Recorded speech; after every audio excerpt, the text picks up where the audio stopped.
स्वागत है आपका। मैं हूं आपके साथ सुमित झा। शुरुआत बड़ी खबर से। शिमला से बड़ी खबर है। संजौली मस्जिद पर विवाद गहरा गया है। मुस्लिम समुदाय का ऐलान, मस्जिद नहीं टूटने देंगे, जरूरत पड़ी तो हाई कोर्ट, सुप्रीम कोर्ट जाएंगे। दरअसल मस्जिद के अवैध हिस्से को तोड़ने का आदेश दिया गया है। म्युनिसिपल कमिश्नर कोर्ट ने यह फैसला दिया था कि मस्जिद की जो अवैध हिस्से हैं वो तोड़े जाएंगे और इसका खर्च वक्फ बोर्ड उठाएगा। शिमला में ऑल हिमाचल मुस्लिम ऑर्गेनाइजेशन की बैठक हुई इस आदेश के बाद और म्युनिसिपल कमिश्नर कोर्ट के संजौली मस्जिद के अवैध हिस्से को गिराने के आदेश पर समीक्षा की गई, जिसमें तय किया गया कि कमिश्नर का फैसला तथ्यों के एकदम विपरीत है, इसलिए कमेटी ने कोर्ट जाने का फैसला लिया है। तो बड़ी खबर, संजौली मस्जिद को लेकर जो विवाद है वो बहुत दिनों से लगातार चल रहा है। कई हिंदू संगठन भी इस मसले को लेकर सड़क पर उतरे और प्रदर्शन तक किया। लगातार प्रदर्शन होता रहा और उसके बीच म्युनिसिपल कमिश्नर कोर्ट ने ये फैसला दिया। म्युनिसिपल कमिश्नर कोर्ट ने कहा कि जो मस्जिद के अवैध हिस्से हैं वो तोड़े जाएं और साथ ही जो तोड़ने का खर्च है वो वक्फ बोर्ड उठाएगा। मस्जिद के अवैध हिस्से को तोड़ने के आदेश के बाद अब मुस्लिम समुदाय ने विरोध किया है और कहा कि हम नहीं टूटने देंगे मस्जिद, हम इस फैसले के खिलाफ हाई कोर्ट जाएंगे, सुप्रीम कोर्ट जाएंगे।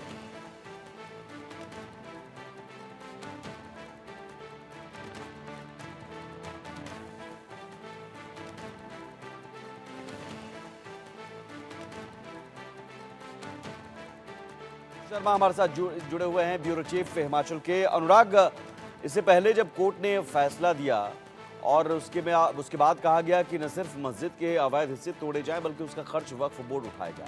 अब ये विरोध अगर करना है तो कोर्ट में जाएं। कोर्ट में जाने की तैयारी अगर हो रही है तो क्या इस बीच में उस आदेश का अमल नहीं हो सकेगा? आदेश का अमल होने में देरी क्यों?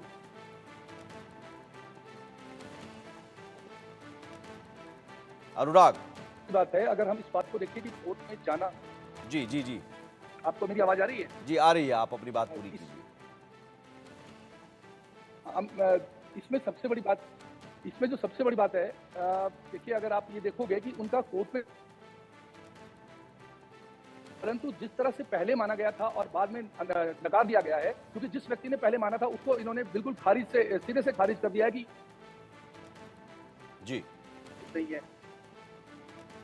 इसके लिए आधिकारिक था जिसने ये इस तरह से कहीं ना कहीं मुस्लिम समुदाय जो है वो इस तरह से, जिस तरह से अब बयानबाजी सामने आ रही है, इससे ऐसा लगता है, जिस तरह सूत्रों से हमें बात हुई है तो ऐसा लग रहा है सुमित कि कहीं ना कहीं ये परेशानियां जो हैं वो और बढ़ने वाली हैं और हिंदू संगठन के लोग जो हैं वो और उग्र प्रदर्शन जो है वो अब शुरू करेंगे। क्योंकि जितने भी लोग हैं, जैसे हम पहले भी देख रहे थे, रोमित ठाकुर थे या कमल गौतम थे या और अलग अलग अन्य जिलों से जो थे वो अलग लोग सामने आ रहे थे, जो लोग, ऐसा लग रहा है कहीं ना कहीं ये स्थितियां और ज्यादा बिगड़ेगी। कोर्ट में जाना क्योंकि उनका मौलिक अधिकार है, परंतु जिस तरह से वो उन्होंने पहले हाँ किया फिर ना किया, तो ये जो कहीं ना कहीं कारण है सुमित, ये जी, चलिए, कुछ तकनीकी वजह है, बीच बीच में आवाज़ ब्रेक हो रही है, लेकिन जाहिर है मुस्लिम समुदाय के इस रुख के बाद अब विवाद और गहरा गया है। चूँकि पहले से ही कई हिंदू संगठन इसे लेकर विरोध कर रहे थे और मस्जिद के अवैध हिस्से को तोड़ने की बात कर रहे थे। अब म्युनिसिपल कमिश्नर कोर्ट ने फैसला दिया। अब इस फैसले को लेकर भी मुस्लिम समुदाय ने आपत्ति जताई है और कहा कि हम हाई कोर्ट जाएंगे।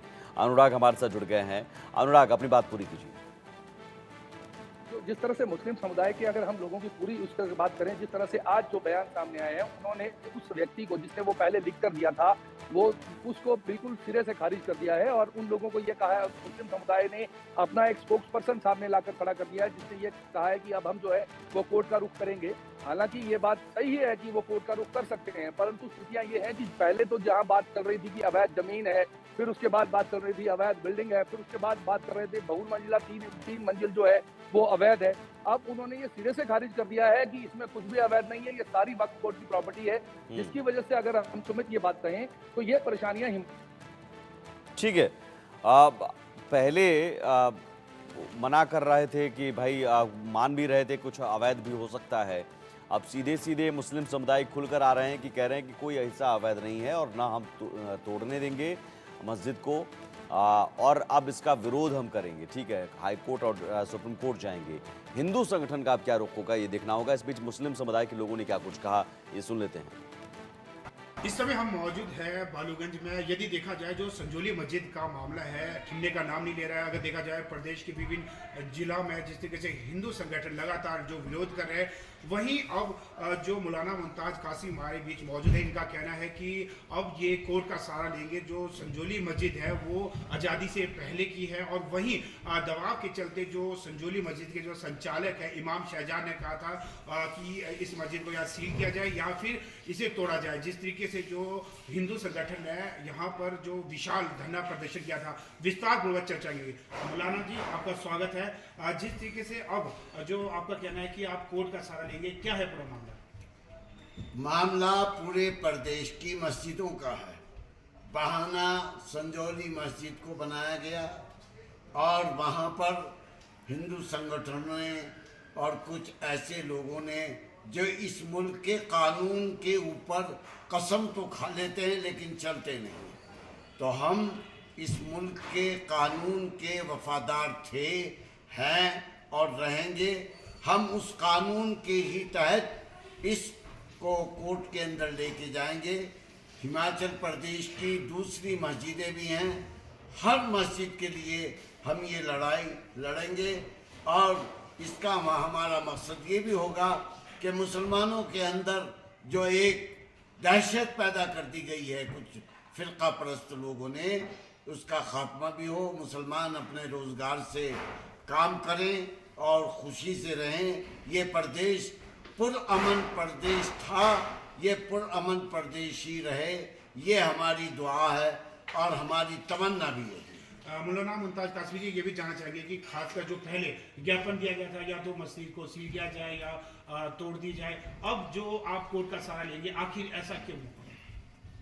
कोर्ट का सहारा इसलिए लेना पड़ रहा है कि हिंदू संगठनों ने इसको बहुत ज़्यादा उछाला और फिर हमारे इमाम साहब या और कोई दूसरे हजरात दबाव में या दहशत में या किस वजह से उन्होंने लिखकर खुद दे दिया।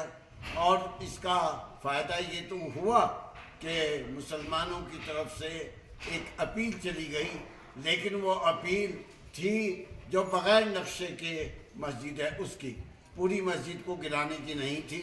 वक्फ बोर्ड में उसकी जो है अपील वक्फ बोर्ड ने नहीं की या वक्फ बोर्ड के अंदर वो गए नहीं, तो इस वजह से उनका कहना या लिख करके देना कोई माना नहीं रखता।